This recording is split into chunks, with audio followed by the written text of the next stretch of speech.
Hi traders, welcome to வர்த்தகம் பேசு channel. நான் உங்க கஜப்ரியா. இன்னைக்கு ஹாட் நியூஸ் என்னன்னா, ஓலா எலக்ட்ரிக்ல அப்ளை பண்ணலாமா வேண்டாமா? ஏன்னா நிறைய பிரச்சனை வந்து ஓலா எலக்ட்ரிக் சுத்தி போயிட்டு இருக்கு. லைக் இப்போ கொஞ்ச நாள் முன்னாடி ஓலா எலக்ட்ரிக் மூலியமா ப்ரொடக்ஷன் பண்ண ஸ்கூட்டர்ஸ் எதுவுமே டைம்க்கு டெலிவர் பண்ணல அப்படின்ற ஒரு பிரச்சனை போச்சு. அண்ட் இப்போ வந்து மேப் மை இந்தியாவோட டேட்டாவை திருடி நீங்க ஓலாக்கு யூஸ் பண்றீங்க அப்படின்ற ப்ராப்ளம் வந்து இப்போ வந்து போயிட்டு இருக்கு. ஸோ இந்த பர்டிகுலர் கம்பெனில இன்வெஸ்ட்மெண்ட் பண்ணலாமா வேண்டாமா நிறைய பேர் கேட்டிருந்ததுனால இந்த வீடியோல நம்ம அதை பத்தி தான் டிஸ்கஸ் பண்ண போறோம்.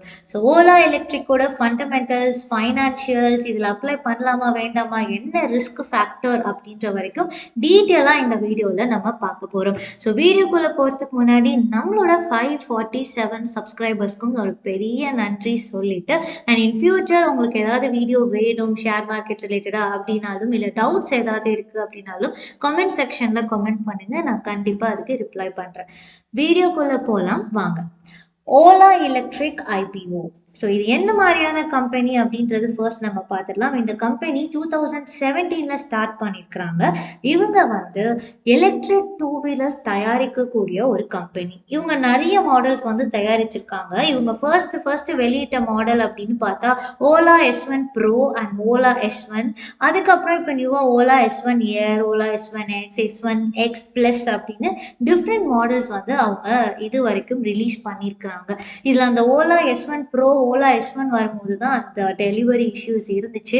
அண்ட் தென் இருக்கிற கஸ்டமர்ஸ் யாரெல்லாம் வந்து வண்டி புக் பண்ணியிருக்காங்களோ அவங்கெல்லாம் கண்டிப்பா அப்கிரேட் பண்ணணும், அப்கிரேட் பண்ணாதான் நாங்கள் டெலிவரி கொடுப்போம், பழைய மாடல் நீங்க புக் பண்ணதெல்லாம் நாங்கள் வந்து ப்ரொடக்ஷன் ஸ்டாப் பண்ணிட்டோம் அப்படின்ற மாதிரி ஒரு அரகன்சிலாம் வந்து ஸ்டார்டிங் பீரியட்ல காமிச்சிருந்தாங்க. ஸோ இந்த பர்டிகுலர் கம்பெனிக்கு என்ன மாதிரி ஸ்கோப் இருக்கு அப்படின்றது பார்க்கலாம். அண்ட் தென் இவங்க மேஜரா பிஸ்னஸ்ல ஃபோக்கஸ் பண்ற மூணு விஷயம் என்னன்னா, ஓலா எலக்ட்ரிக்ல வந்து R&D அண்ட் EV டெக்னாலஜிக்கு ரொம்ப முக்கியத்துவம் கொடுத்து நிறைய ப்ராஜெக்ட்ஸ் அவங்க வந்து ரிசர்ச் பண்ணிட்டு இருக்காங்க. அண்ட் தென் இவங்களோட ப்ரொடக்ஷன் அண்ட் சப்ளை செயின் கொஞ்சம் அடாப்டபிளா இருக்கு அப்படின்னு சொல்றாங்க. அண்ட் இந்த பிஸ்னஸ் வந்து ஒரு D2C பிஸ்னஸ், அதாவது டைரக்ட் டு கஸ்டமர், அது டைரக்டாவே கஸ்டமர்ஸ்க்கு சப்ளை பண்ணக்கூடிய ஒரு பிஸ்னஸ் மாடல் இவங்க வச்சிருக்காங்க. So as of now 2024 March வரைக்கும் பார்த்தோம்னா 907 பெர்மனன்ட் எம்ப்ளாயீஸ் இருக்கிறாங்க அண்ட் 52 ஃப்ரீலான்சர்ஸ் இருக்காங்க. டோட்டலா 959 எம்ப்ளாயீஸ் இருக்காங்க அப்படின்ற டேட்டா வந்து கொடுத்துருக்காங்க. ஸோ அபவுட் த கம்பெனியெல்லாம் ஓகே, கொஞ்சம் நல்லா இருக்கு. ஆனா இப்போ இந்த கம்பெனியோட ஃபைனான்சியல்ஸ் எப்படி இருக்கும் அப்படின்றது பார்க்கலாம். ஸோ அசட்னா என்னன்னு நான் சீகல் இந்தியா ஐபிஓ பத்தி பேசும்போது நான் சொல்லியிருப்பேன், இந்த ஃபைனான்சியல் டேர்ம்ஸ்க்குலாம் என்ன அர்த்தம் அப்படின்னு சொல்லிட்டு. ஸோ அசட்னா சொத்து. வருஷம் வருஷம் அந்த கம்பெனியோட சொத்து கூடி இருக்கா குறைஞ்சிருக்கான்னு பார்த்தா 2021 இருந்து 22, 23, 24 வரைக்குமே அசட்ஸ் வந்து நல்லாவே இன்க்ரீஸ் ஆயிருக்கு. அது வந்து ஒரு நல்ல கண்டிஷன்ல இருக்குன்னு சொல்லலாம். அண்ட் ரெவென்யூ வந்து நம்ம பார்க்குறோம். ரெவென்யூ அப்படின்னா அந்த கம்பெனியோட மொத்த வருமானம், அதுவுமே வருஷம் வருஷம் எனக்கு கூடிட்டே தான் போகுது. சொல்ல போனால் டபுள் ஆகி நல்ல ஒரு ரெவென்யூ இருக்கு அப்படின்னு சொல்லலாம். And PAT, profit after tax, எனக்கு எல்லா டேக்ஸும் போக கையில் நிற்கக்கூடிய அமௌண்ட் அப்படின்னு பார்த்தோம்னா அது இன்னும் நெகட்டிவ்ல போயிட்டு இருக்கு. Which means Ola electric still வந்து ஒரு லாஸ் மேக்கிங் கம்பெனியாக தான் நமக்கு தெரியுது. அண்ட் இவங்களோட நெட்வொர்க் பார்த்தீங்கன்னா வருஷம் வருஷம் கூடிட்டே தான் போகுது. ரிசர்வ்ஸ் அண்ட் சர்ப்ளஸ் அப்படின்னா நம்ம கையில் இருக்கக்கூடிய எக்ஸ்ட்ரா ரிசர்வ்ஸ், எக்ஸ்ட்ரா கேஷ், அதுவுமே இப்போ ரீசெண்டாக 3 இயர்ஸாக பார்த்தீங்கன்னா நெகட்டிவ்ல தான் போயிட்டு இருக்கு.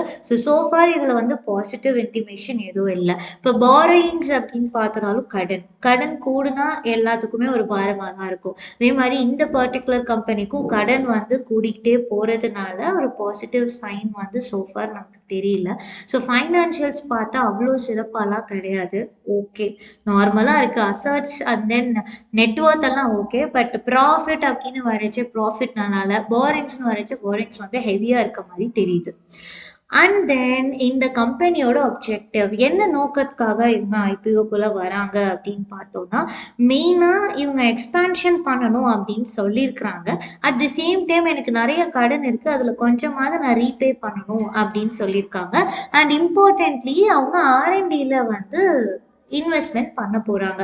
மேஜர் R&Dல இன்வெஸ்ட்மெண்ட் பண்ண போறோம் அப்படின்னு சொல்லியிருக்காங்க. அண்ட் அதர் growth இனிஷியேட்டிவ்ஸ், அடுத்தடுத்து கம்பெனியை வளர்க்கறதுக்கு கொஞ்சம் செலவு பண்ண போறோம். இதுதான் எங்களோட மெயினான அப்ஜெக்டிவ், ஐபிஓ வரதுக்கான காரணம். அப்ப இதை பார்க்கும்போது எக்ஸ்பான்ஷன் சொல்றாங்க, R&D டெவலப்மெண்ட்னு சொல்றாங்க, அட் த சேம் டைம் கடன் நிறைய இருக்கு, அதையும் அடைக்கணும் அப்படின்னு வந்து சொல்லியிருக்காங்க. அடுத்து இந்த ஐபிஓட டீட்டெயில்ஸ், லைக் என்ன டேட்ல வந்து அவங்க உள்ள வர போறாங்க அதெல்லாம் பார்த்துடலாம். ஸோ ஓலா எலக்ட்ரிக் வந்து ஆகஸ்ட் 2ஆம் தேதியிலிருந்து 6ஆம் தேதி வரைக்கும் இருக்க போறாங்க. ஆல்ரெடி 2 வந்து 1 டே முடிஞ்சு போச்சு. 3, 4 நமக்கு லீவு. இப்போ நாளைக்கு அகைன் மார்க்கெட் ஓப்பன் ஆயிடும். இன்னும் 2 நாள் இருக்கு ஓலா எலக்ட்ரிக் வந்து நம்ம அப்ளை பண்றதுக்கு. ஸோ 2 டேஸ் இருக்கு. லிஸ்டிங் டேட் அப்படின்னு பார்த்தோம்னா ஆகஸ்ட் 9 தான் வந்து இதோட listing date. And face value பார்த்தீங்கன்னா 10 ரூபா இருக்கு ஒரு ஷேருக்கு. அதே மாதிரி ப்ரைஸ் பேண்ட் பார்த்தோம்னா 72 ரூபாயிலிருந்து 76, இதுதான் ஐபிஓ ப்ரைஸ். நீங்கள் வாங்குறதா இருந்தால் ஒரு ஷேர் வந்து 76 ரூபாய்க்கு தான் வாங்க போறீங்க.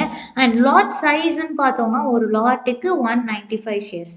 நம்ம வந்து ஒரு ஷேரெல்லாம் வாங்க முடியாது, வாங்கினா 195 ஷேர்ஸ் தான் வாங்க முடியும். அண்ட் மொத்தமாக இவங்க ஐபிஓவில் ரைஸ் பண்ணக்கூடிய அமௌண்ட் அப்படின்றது பார்த்தீங்கன்னா 6145 crores. இது வந்து கொஞ்சம் அதிகமான அமௌண்ட் தான் ஐபிஓ மூலிமா அவங்க ரைஸ் பண்ண போகிற ஃபண்டு. ஸோ இதை பார்த்து தான் எல்லாரும் இது ஒரு பெரிய ஐபிஓ, அதனால கண்டிப்பாக ஓலா எலக்ட்ரிக் பிஸ்னஸ் நல்லா போகும் அப்படின்ற மாதிரிலாம் வந்து ஒரு தாட் ப்ராசஸோட ரீட்டைல் பீப்புள் இருக்காங்க.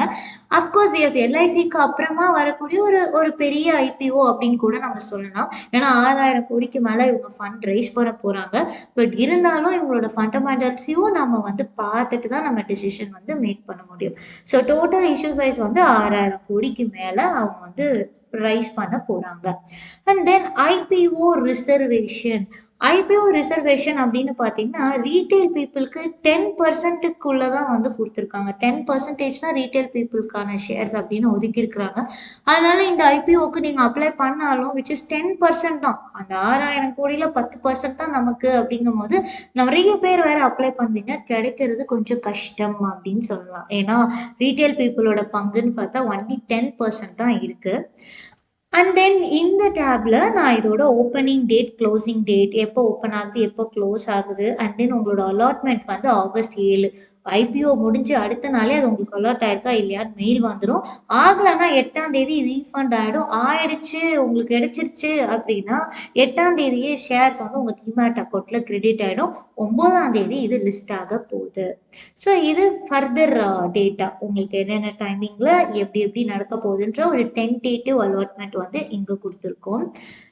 அண்ட் தென் வந்து grey market premium, Ola electric வந்து கிரே மார்க்கெட்டில் பார்த்தீங்கன்னா ஒரு 20% லிஸ்டிங் கெயின்ஸ், அதாவது கிரே மார்க்கெட்டில் 15 ரூபா கூடுதலாக ட்ரேட் ஆகிட்டு இருக்கு.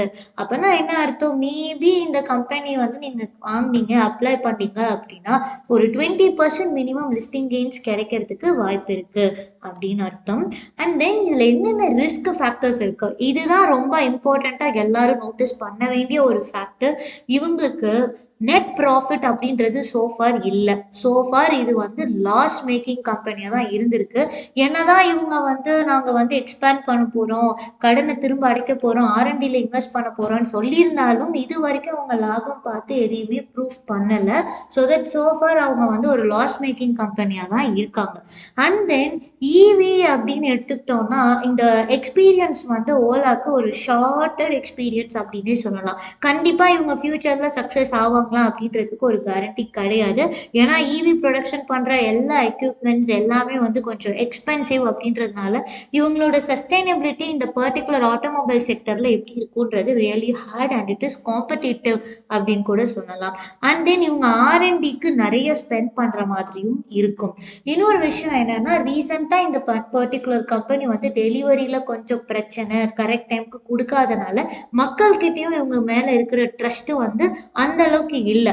அண்ட் தென் இவங்க வந்து புக் பண்ணிட்டு ஆர்டர்ஸ் எல்லாம் ரிசீவ் பண்ணிட்டு ப்ராடக்டை டைமுக்கு டெலிவரி பண்ணாமல் அந்த ப்ரொடக்ஷனை ஸ்டாப் பண்ணி அதுக்கு நீங்கள் ஒரு வெஹிக்கல் அப்கிரேட் பண்ணுங்க, இன்னும் 30,000 காசு கொடுங்க, அப்படி நாங்கள் அப்கிரேட் பண்ண வெஹிக்கல் தான் கொடுப்போம், நீங்கள் புக் பண்ண மாடல்லாம் நாங்கள் ஸ்டாப் பண்ணிட்டோம் அப்படின்லாம் சொன்னதுனால மக்கள்கிட்ட இருக்கிற அந்த ட்ரஸ்ட்டுமே வந்து கம்மியாக தான் இருக்குது. ஸோ இவங்க வந்து இவங்களோட வெஹிக்கல்ஸை எந்த அளவுக்கு மக்கள் ட்ரஸ்ட் பண்ணி வாங்குவாங்க அப்படின்றதும் ஒரு கொஸ்டின் மார்க். இதெல்லாம் ஓலா எலக்ட்ரிக்கில் இருக்கக்கூடிய ரிஸ்க் ரிஸ்க் ஃபேக்டர்ஸ். ஸோ நான் கரண்ட்டாக நடந்ததையும் சொல்லிட்டேன். அண்ட் தென் இவங்களோட ஃபைனான்ஷியல்ஸும் பெருசாக நல்லா இல்லை. இப்போ இந்த கம்பெனியில் ஃபைனலாக அப்ளை பண்ணலாமா வேண்டாமா அப்படின்னு கேட்டால் அவாய்ட் பண்ணுறது நல்லது. ஏன்னா ரிஸ்க் ஃபேக்டர்ஸ் தான் அதிகம், பாசிட்டிவ் ஃபேக்டர்ஸ் ரொம்ப கம்மி. அதனால அவாய்ட் பண்ணுறது பெட்டர் அப்படின்னு நம்ம சொல்லலாம். நீங்கள் இந்த பர்டிகுலர் கம்பெனியில் வாங்குறதா இருக்கீங்க அப்படின்னா கம்ப்ளீட்டாக அனலைஸ் பண்ணிட்டு தென் இன்வெஸ்ட்மெண்ட் பண்ணுங்க. என்னோட பர்ஸ்பெக்டிவ், பிகாஸ் போரோயிங்ஸ் நிறையா இருக்குது, நெட் ப்ராஃபிட் இல்லை, அண்ட் தென் ஒப்ஜெக்டிவ்லையும் கடன் அடைக்க போகிறேன்னு சொல்லியிருக்கான், பாஸ்ட் இஷ்யூஸ்லாம் இருக்குது. ஸோ கன்சிடரிங் தீஸ் ஃபேக்டர்ஸ் ஐபிஓவில் நான் பணம் கொடுத்து வாங்கக்கூடிய அந்த ஷேர் வந்து வர்த் இல்லை அப்படின்ற மாதிரி நான் ஃபீல் பண்ணுறேன். ஸோ இதை அவாய்ட் பண்ணுறது பெட்டர் அப்படின்னு நான் கன்க்ளூட் பண்ணியிருக்கேன். ஸோ உங்களோட ஓன் ரிசர்ச் பேஸ் பண்ணி நீங்கள் இதை வாங்கலாமா வேண்டாமா அப்படின்றத டிசைட் பண்ணுங்கள். நீங்கள் வாங்கினீங்களா, அப்ளை பண்ணீங்களா இல்லையா அப்படின்றத கமெண்ட் செக்ஷனில் போஸ்ட் பண்ணுங்கள். ஸோ இந்த வீடியோ உங்களுக்கு யூஸ்ஃபுல்லாக இருக்கும் அப்படின்னு நான் நம்புகிறேன். இந்த வீடியோ யூஸ்ஃபுல்லாக இருந்துச்சு அப்படின்னா நம்ம சேனலை சப்ஸ்கிரைப் பண்ணிக்கோங்க, இந்த வீடியோவை லைக் பண்ணுங்கள். தி சேம் டைம் யாரெல்லாம் ஐபிஓக்கு அப்ளை பண்ணணும்னு நினைக்கிறாங்க, இல்லை ஓலா எலக்ட்ரிக் நான் வாங்க போகிறேன்னு சொல்கிறாங்களோ எல்லாருக்கும் இந்த வீடியோவை ஷேரும் பண்ணுங்கள். டவுட்ஸ் ஏதாவது இருந்தால் கமெண்ட்டில் போஸ்ட் பண்ணுங்கள். தேங்க்யூ ஸோ மச் ஃபார் வாட்சிங். தேங்க்யூ.